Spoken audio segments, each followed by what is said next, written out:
estate agents in Arizona. This is Jeff Underwood with the Weekly Closer, along with Joey Sampaga. How are you doing, Joey? I'm doing all right. How are you guys doing? Doing fantastic. We're the Maniacs, and we're hosting this, and we've got a special guest with us here at Security Title Studios. Yes, and that guest is Diane Brennan. How are you doing, Diane? I'm great. I love that sound effect. It reminds me, that's from a hockey game. That's I'm right. Canadian. I can tell. It's a beautiful sound effect. There we go. I picked that just for you. I bet. It's all recorded. I'm going to listen to this, and he's going to have played it for everyone. Uh-oh. But I appreciate it. We'll change it up, right, Joey?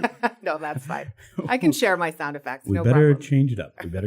So before we get into it, Diane, I had somebody tell me, Jackie from Security Title told me, first and foremost, to ask you about Louis. Louis, Louis? people can see on the camera, is my... Yes, if you're watching the video, you can see Louis. It is my Louis Vuitton purse. And there's a very interesting story how I got the purse. And that's a funny story in itself. Okay. Has to do with something with the casino and my cousins and all this kind of stuff. But, if anybody wants to take me out for drinks, I'll be glad to tell them that story. There you go. But I can say it's like my child, and it's like a traveling no. So Absolutely. If I go anywhere, if I'm at the beach, there's Louis on the beach. Santa took a picture with Louis. I saw that one. Yeah, and it's like my child. So anywhere I go, if I meet famous people, I always get them to hold the purse. And, got it. Okay. That's the kind of so deal. if you want to take Diane up on grabbing a drink, a coffee, whatever the case, she is going to share how to contact her at the end of the show as well. So if you want to find out more about Louis, all right. So let's jump into the real estate segment part of this, okay? First of all, I guess tell the listeners how long you've been in real estate, why you got into the industry, some of those things. Sure. Well, my background's in broadcasting. I was a news anchor and co-host in Canada and here in the United States in Phoenix, Arizona. In 2010, when the market crashed here and all the realtors were quitting, I thought it was a perfect time to get into real estate as I saw a bunch of Canadians who were buying. And I'm a dual citizen, so I thought that was a great opportunity to start my business. Absolutely. I was ready for a change after being several years in broadcasting, and I'd always been an investor. And I loved my real estate agent. At the time, I thought she had the coolest job. I had no idea getting into real estate that in the popularity polls, real estate agents are just above or below used car salesmen. Oh, no. Yeah, I had no idea. I loved my agent. So I didn't find that out until I got into it. I was like, oh, okay. But and with 40,000 of them in the valley, right? With over 40,000 of them. Yeah, we're a popular breed. But so got started in real estate. It was absolutely fantastic. It was kind of baptism by fire. There were short sales and foreclosures in the valley there. And I got thrown into that, got some experience, and then actually found out that there wasn't a place that people could go to get some trusted information about short sales and foreclosures. Okay. There was a lot of misinformation, a lot of rumor around, and people didn't know what their options were. Right. So I thought, why not combine my broadcasting with my real estate experience and have a place where people could go to get really trusted information. So it's not an infomercial. It's a place where people could find out. So were you working with Canadians wanting to purchase those short sales and foreclosures? Yes. Is that what you were? Okay. Yes. Because back in that time, obviously the Canadian dollar, the U.S. were flip-flopped. Than well, what they were at now, par. Right? They were at par. Fairly par. Right. Okay. So the Canadian dollar was equal to the U.S. dollar. So it made it really So it attractive. made it attractive. Yeah. Definitely. And, people always ask, why do Canadians like it here? I'm from the frozen tundra, Edmonton, Alberta. So a pool and a palm tree, that is heaven. There you go. My younger brother goes, I saw so-and-so. And I said, oh, yeah, what did you tell him? He goes, I just tell everybody you have a pool. And they don't ask any other questions. To a Canadian, that's the best you can get. So, well, now if you had a pool in Canada, then you could practice your hockey, right? Yeah, exactly. Isn't that how it would work? Exactly. So with Canadian, so what about now? Well, so now what about with Canadians now? are all selling. Yes. Now, so we call it the double bang. They made a lot on appreciation. For example, one of my clients made $100,000 since he bought in 2010. So he sells that, and now the Canadian dollar is worth less than the U.S. dollar. So he'll gain on the exchange when he moves that U.S. dollar to Canadian dollars, another 30%. So good investments for them. Absolutely. But the thing about real estate is now Canadians aren't buying, so I've had to change my game plan. Right. And realtors, if you're listening and you're new or you've been in it several years, you can never stay stagnant, as the market is always changing, and you have to be incredibly adaptable and find new ways to market yourself. Absolutely. So what would you say is the number one thing right now that you're doing to generate business? Well, I do a real estate radio show and a real estate TV show, and that helps generate leads for me. And it's all over the valley. People say, do you like to sell in one spot? And because the listeners want to work with you, specifically, I'm all over the place. One day I spent in Santan Valley and then drove to Buckeye in the same day. So it depends where the listeners are, and they feel like they trust you, so you don't want to send, a team member or anything like that. They want to work directly with you. So let's talk about, the show is called That Real Estate Show. That Real Estate Show. Very creative. And absolutely. So they can find it online. You're doing it as a podcast, as a radio show, and sometimes on TV as well, right? Yeah, it airs every Sunday morning at 8 on 92.3 KTAR, which is a station that I was a news anchor and co-host on for several years. Awesome. 8 o'clock every morning. If you want to listen to the podcast, that's online as well. The TV show is on Cox Cable and Channel 7. Is it Channel 7? I believe it is. Yes. Is it Channel 7 or Channel 8? I think it's Channel 7. Okay. So that's really good that I know my channel. But it's on Cox if you have Cox Cable with their local programming. And it's completely different than the radio show. Okay. So we kind of like to be a local Cribs and show. We have so many athletes and celebrities that live in the Valley. We like to showcase their homes. And that's kind of what that show does. We say we don't just help you buy or sell a home. We help you become part of the community. So we interview a lot of the mayors of the cities. And we also find out different opportunities if you move to the Valley or if you're in the Valley, if you want to volunteer or help out in the community as well. So we kind of go in depth there. And so you would say that show itself has really, really helped your business and helped grow your brand. Yeah, absolutely. But I will tell you, just doing a radio show, you have to, people don't care at the end of the day. They want to get the most bang for their buck in the quickest amount of time possible. Right. So I wouldn't say that tons of businesses come my way. You still have to do the follow-up. It's essential that you're always in contact with the leads. They're warm leads because they listen to the show. They know who I am, but you better know your stuff or you're not going to get that. Okay. So if somebody out there is listening and they feel like, gosh, I've always wanted to start a podcast. Let's say it's a podcast on a very, very specific niche. Sure.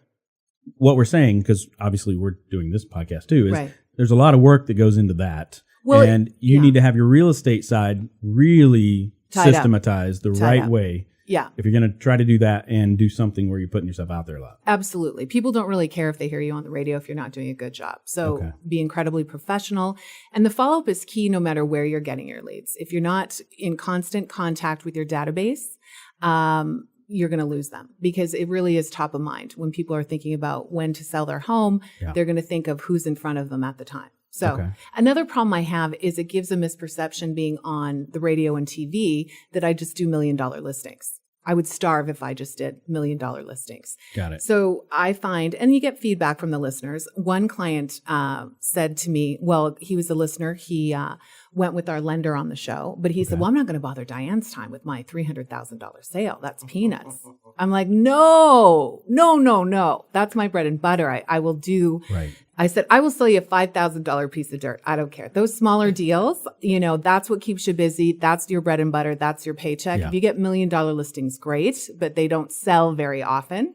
So I'm really grateful and appreciative for any of those deals. They do not have to be $1 million. So I find that being kind of in the public eye a little bit with the show, people just think everybody assumes that you. Well, I'm just sitting on the couch eating bonbons, waiting for my $30,000 commission. That's not it. I like to be busy.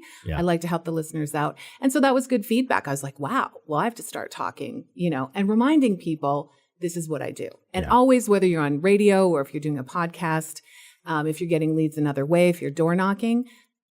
You always have to ask for the business. Absolutely. Never assume that it's just going to fall into your lap. Hey, if you have a $5,000 piece of land, I'd love to talk to you. You'd love to buy it? I'm just sure. kidding. It's got a few problems on it, but okay. I'm sure it does. All right, so let's get into what we call Get in the Ring with the Maniacs. Are you ready? Ready. I'm excited. She hasn't seen any of these questions. But you know what? It's nice because I'm usually asking the questions. So I just love to sit back and answer them. These are tough ones. Are they? No, not really. Okay, now you're making me nervous. Okay, here's one. So what's the best advice anyone's ever given you? Don't eat yellow snow. Just kidding. In real estate. That's in Canada, in real right? estate, right? Yeah. Well, no. No, yeah. it can be anything. Staff. It can be just in success in life and what? Oh, gosh. The best advice, well, in real estate, save for taxes. That is the best advice. Uh-oh, Joey, we were just talking about that. For taxes. Yeah. That's a big one. What would you say is your favorite mobile app? And it doesn't have to be for real estate. Just it's actually Flight View with picking up. I have a lot of company and people that come in from the airport, so you can track their flights with this app. Oh, Yeah. okay. All right. It's called Flight View, and then you can Flight track View. if it's late. You don't have to, That's cool. sit there and circle around. There you go. Yeah. Cool. Share with the listeners one book that you would recommend. Think and Grow Rich, Napoleon Hill. Good one. Great book. Awesome. How Can I give another one? Yes. I've got a Bonus. lot of- Okay, bonus. You Are a Badass by Jen Sincero. You are a bad beep. No, I'm just teasing. Yeah, it's the name of a book, so You Are a technically I Badass can by I who? can What was swear. the author again? Jen Sincero. Okay. I have to It's check about that how one to out. think positively and the science behind thinking positively and how that can help you in your life. Sounds awesome. We'll have to check it out. We have one more question, and that's actually drawing your question from the mask. I know if you're listening, you Can can't. I wear the mask? If you would like to put on a mask, I'm feel gonna free to put this on a mask. Is this going to fit? I I don't know think it's if going it'll to fit with over the your headphones. headphones, but you can take the headphones off for a second if you need to. All right, I really want to wear it. Put the mask. She's going to put on the What are mask. If these you're called? watching the video, These are you know, Mexican wrestling match. we should get a picture of this too. Yes, we should. We will before we leave. I Yes. would have liked to worn the mask the entire time There you because go. they told me it was a podcast and you can't hear me because it's muffled now. No, that's good. I can hear you. But, That's great. no, They're like, it's we're good. doing video too. My hair is wet. It's in a bun. I'm like, oh, that's great. So if you're Woman's watching, nightmare. the video, you would have seen her just. So do you know what these masks are from? Yeah, Mexican wrestling. Yes. Yeah. Do you know the movie? Yes, it's with Jack Black. Yes. One of my Nacho favorite. Libre. Nacho Libre. Did you like me rolling the R? Libre. I love that. Chancho, I need to borrow some sweats. Do I have to pay an endorsement or something? No, I don't know what's going on. No. Okay, so here we go. We're going to draw from the hat. This is beautiful. What is that, velvet? All right. You want to go ahead and read it? Oh, read Feel it. free, And my yeah. question is, what did you want to be growing up? Oh, there we go. I wanted to be. A real estate agent. Ding, ding, ding, ding. I would have Good looked at the job. popularity polls that what I wanted to actually, I did what I wanted to be. I wanted to be actually a TV news anchor. And I got Yeah. into radio because I have Okay. a face for radio. And Oh, so I don't kind of achieved it. I did want to be a hockey color analyst. I wanted to be the first woman because I covered the NHL when I was in Canada and I could remember stats like, Rain Man. So I Got it. wanted to be Got the it. first Awesome. female color commentator. Okay. Because I've never played the game, so I couldn't be a play-by-play announcer. But I Right. knew the filler detail. I would remember, okay, where the player was born and his stats and all that kind of stuff. So, Okay. yeah. All right. Well, you have your own show in Arizona, so I guess the weather's much better. But do you go back very often? Yes, once a year I go back to remember why I left. All right. Just kidding. It's great. It's home, Absolutely. Yeah. Awesome.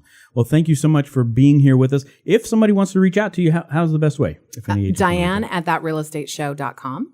And Okay. if that's too difficult to write down, just remember, can't remember her email at Gmail. No way. Yes. Say it again. Can't remember her email at gmail.com. There it is. Awesome.